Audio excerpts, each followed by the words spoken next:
আমাদের রাজনৈতিক ময়দানে নেমে পড়েছি। আজকে থেকে মানুষের অ্যাকাউন্টে সমস্ত টাকাগুলো পৌঁছে যাবে।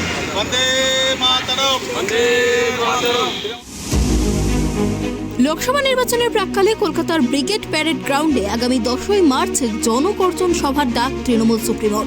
কেন্দ্রের বিরুদ্ধে আর্থিক বঞ্চনার অভিযোগ এনে আগেই সুর চড়িয়েছিলেন মমতা অভিষেক। সেই স্বর আরও জোরালো হতে পারে বলে মনে করা হচ্ছে। পোস্টারে বলা হয়েছে, বাংলার প্রতি লাগাতার কেন্দ্রীয় বঞ্চনা, 100 দিনের কাজ, আবাস যোজনা, রাস্তা ও একাধিক জনকল্যাণমূলক প্রকল্পের টাকা অন্যায়ভাবে বন্ধ করে দেওয়ার প্রতিবাদ এবং বহিরাগত অত্যাচারীদের বিসর্জনের অঙ্গীকার নিতে ব্রিগেড চলো। এদিনের সভা থেকে লোকসভা নির্বাচনের সুর বেঁধে দিতে পারেন মমতা অভিষেক, এমনটাই মনে করছে রাজনৈতিক মহলের একাংশ। তবে দোরগোড়ায় লোকসভা নির্বাচন, তার আগে ব্রিগেড সমাবেশের ডাক তৃণমূলের। অভিষেক বন্দ্যোপাধ্যায় একটি সোশ্যাল মিডিয়া পোস্ট করে এই খবর জানিয়েছেন। তিনি একটি পোস্টারে লিখেছেন, জনগর্জন সভা, সঙ্গে তৃণমূলের সর্বভারতীয় সাধারণ সম্পাদক একটি ক্যাপশনও লিখেছেন, খেলা হবে। পোস্টারে মমতা বন্দ্যোপাধ্যায় এবং অভিষেক বন্দ্যোপাধ্যায়ের ছবি। ফলে মনে করা হচ্ছে দলের কাণ্ডারি এবং সেনাপতি দুজনই এই মেগা সভায় উপস্থিত থাকবেন। লোকসভা নির্বাচনের আগে তৃণমূলের এই ব্রিগেড সমাবেশ অত্যন্ত গুরুত্বপূর্ণ বলে মনে করা হচ্ছে। যদিও ইতিমধ্যেই আধার কার্ড ডিঅ্যাক্টিভেশন বিষয়ে মানুষের পাশে থেকে তাদের কাগজপত্র জমা করানোর প্রচেষ্টা শুরু করেছে তৃণমূল।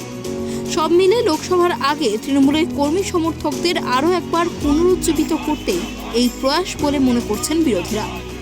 তবে ঘোষণার 24 ঘন্টার মধ্যেই গোটা জেলা জুড়ে বিভিন্ন নেতৃত্ব ঝাঁপিয়ে পড়েছে দেয়াল লিখন, পোস্টারিংয়ে, বাড়ি বাড়ি ক্যাম্পেনিং, সভা মিছিলে। তবে তৃণমূল যুব কংগ্রেস ইতিমধ্যেই শান্তিপুর সহ নদিয়ার বিভিন্ন প্রান্তে দেয়াল লিখনের কাজ শুরু করেছে সকাল থেকে। শান্তিপুর শহর তৃণমূল কংগ্রেস সভাপতি দীপঙ্কর সাহা জানান, রানাঘাট দক্ষিণ জেলা যুব তৃণমূল কংগ্রেসের সভাপতি সুদীপ দের নির্দেশে তারা শহরের বেশ কয়েকটি দেয়াল লিখতে উদ্যত হয়েছে এবং আগামীতে জেলা থেকে যে নির্দেশ আসবে তারা সেটা পালন করবে। আগামী 10ই মার্চ ব্রিগেডে কেন্দ্রীয় সরকারের বাংলার প্রতি লাগাতার যে বঞ্চনা, 100 দিনের টাকা বন্ধ, বাংলার আবাস যোজনার টাকা দেওয়া বন্ধ, রাস্তাঘাট থেকে বিভিন্ন উন্নয়নমূলক কাজে যে কেন্দ্রীয় সরকার বাংলাকে যেভাবে বঞ্চনা করেছে তার প্রতিবাদে আজকে আমাদের ব্রিগেডে সর্বভারতীয় তৃণমূল কংগ্রেসের ডাকে জনগর্জন সভার ডাক দিয়েছেন। সেই সভায় আমাদের প্রধান বক্তা থাকছেন আমাদের নেত্রী, সর্বভারতীয় তৃণমূল কংগ্রেসের সভানেত্রী মাননীয় মুখ্যমন্ত্রী, বাংলার মুখ্যমন্ত্রী মমতা বন্দ্যোপাধ্যায় এবং আমাদের সবুজ সেনার সেনাপতি সাংসদ অভিষেক বন্দ্যোপাধ্যায়।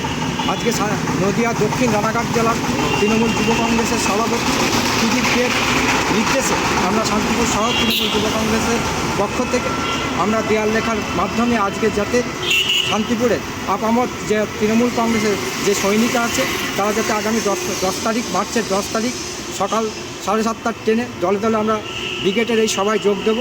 কেন্দ্রীয় সরকার যেভাবে আমাদের বাংলার প্রতি বঞ্চনা করছে এবং কেন্দ্রীয় সরকারের এই মিথ্যাবাদী সরকার এবং অত্যাচারী স্বৈরাচারী সরকারকে নিপাত ডাকতেই আমাদের এই আজকের এই কর্মসূচি।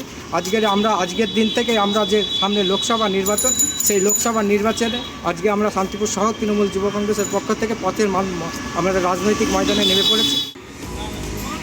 সোমবার শান্তিপুর সুশ্রী সিনেমা হল সংলগ্ন রাস্তার পাশে একটি দেয়াল লিখনে কর্মী সমর্থকদের শুভেচ্ছা জানাতে উপস্থিত ছিলেন শান্তিপুর পৌরসভার ভাইস চেয়ারম্যান কৌশিক প্রামাণিক। তিনি বলেন যে এর আগে কেন্দ্রীয় বঞ্চনা নিয়ে সরব হচ্ছিল তৃণমূল, তবে এবার তা পরিণত হয়েছে সাধারণ মানুষের গণ আন্দোলনে। তাই নেত্রী মমতা বন্দ্যোপাধ্যায় নাম দিয়েছেন জনগর্জন সভা। আগামী 10ই মার্চ আবারও জনসমুদ্রে পরিণত হতে চলেছে ব্রিগেড। শুরু হতে চলেছে নতুন এক ইতিহাসের রচনা। আমাদের মমতা বন্দ্যোপাধ্যায়, সভানেত্রী মমতা বন্দ্যোপাধ্যায় এবং আমাদের যুব কংগ্রেসের আইকন আমাদের অভিষেক বন্দ্যোপাধ্যায়, জনগর্জন আমরা বলবো এটা জনস্রোতে পরিণত হবে এবং কেন্দ্রের বঞ্চনার বিরুদ্ধে বাংলার মানুষ আবার গর্জে উঠবে। কারণ আপনি জানেন যে 100 দিনের টাকা এখনও পর্যন্ত কেন্দ্রীয় সরকার দেয়নি, তাতে আমার রাজ্য সরকার কিন্তু থেমে থাকেনি। আজকে থেকে মানুষের অ্যাকাউন্টে সমস্ত টাকাগুলো পৌঁছে যাবে এছাড়া বাড়ি থেকে শুরু করে সমস্ত ক্ষেত্রে কেন্দ্রীয় সরকারের টাকা আটকে দিচ্ছে। কিন্তু এইভাবে বাংলাকে থামানো যাবে না, যার জন্য শান্তিপুর যুব তৃণমূল কংগ্রেস আজকে পথে নেমেছে এবং আজকে থেকে জনতার গর্জন এই সভাকে সফল করার জন্যে তারা দেয়াল লিখনের মাধ্যমে আজ থেকে তাদের কর্মসূচি শুরু করে। ইতিমধ্যেই সন্দেশখালী নিয়ে উত্তপ্ত রাজ্য রাজনীতি। লোকসভা নির্বাচনের প্রাক্কালে এখন কতটা সাফল্য পায় তৃণমূলের এই জনগর্জন সভা, সেটাই দেখার। নদিয়া থেকে মলয়দের রিপোর্ট, ট্রাইব টিভি বাংলা।